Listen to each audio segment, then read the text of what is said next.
Hello, dear students. Welcome back to e-classes of Commerce Standard 12th. In this video, we are going to continue Chapter 4, Organizing. And today's topic is Steps for the Process of Organizing.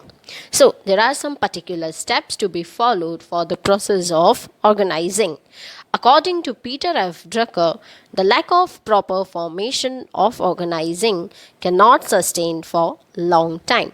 Hence, the unit is slowly destroyed. That means, if there is no proper formation of organizational structure or it is not in a systematic manner, business unit cannot survive for the long time.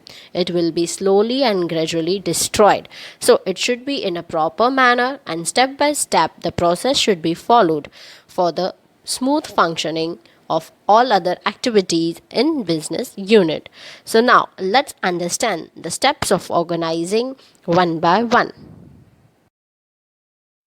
First step is clarification of objectives. Business unit should have a clear idea of the objectives to be achieved and how to achieve, which objectives to be given more priority. All this should be clear. So, before forming the organizational structure, if goals are not well defined, then proper structure cannot be formed. Even the main goals and the sub goals should also be properly interpreted, and on the basis of which organizing structure is formed. So, proper clarity of objectives is the first step towards proper organizing. Second step is list of functions. Functions means work or task. So, after having clear idea of goals or objectives, list of work to be performed should be prepared, and it is to make sure that none of the work is to be left out or repeat, and for that special care is taken. If any work is left out, then it may create problem or confusion in the formation of structure. Hence, the list of functions should be prepared on the basis of its proper consideration, and then final distribution should be done. Third step, departmentation of function. We all know function means work and departmentation means work is divided or classified into different departments according to their similarities and common purpose. So, after preparing the list of function, the third step is departmentation of functions. That means various activities are grouped into departments or divisions according to similarity and common purpose. Such grouping is necessary for the purpose of specialization, coordination, and control. The work is divided into different departments like purchase area, sales area, accounts area. And one who is having good skills to manage accounts will be given the work to manage accounts. This way, specialization is planned. So, departmentation of the function is the third step after preparing the list of functions. Fourth, to determine departmental position and abilities.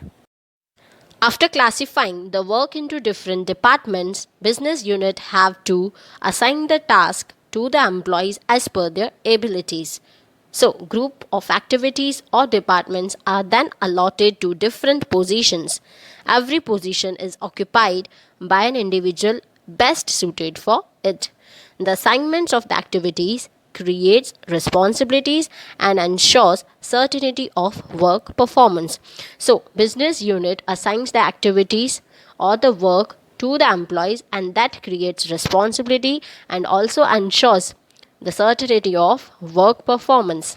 So, the best individual is selected for that work for that particular task. For example, sales officer for sales department.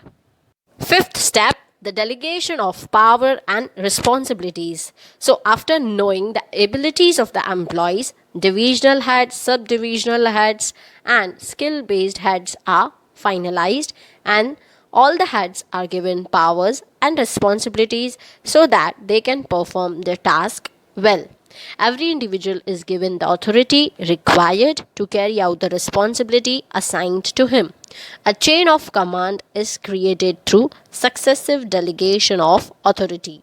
Different positions are linked vertically and horizontally by establishing formal authority. Every individual must know to whom he is accountable or answerable and who are his subordinates.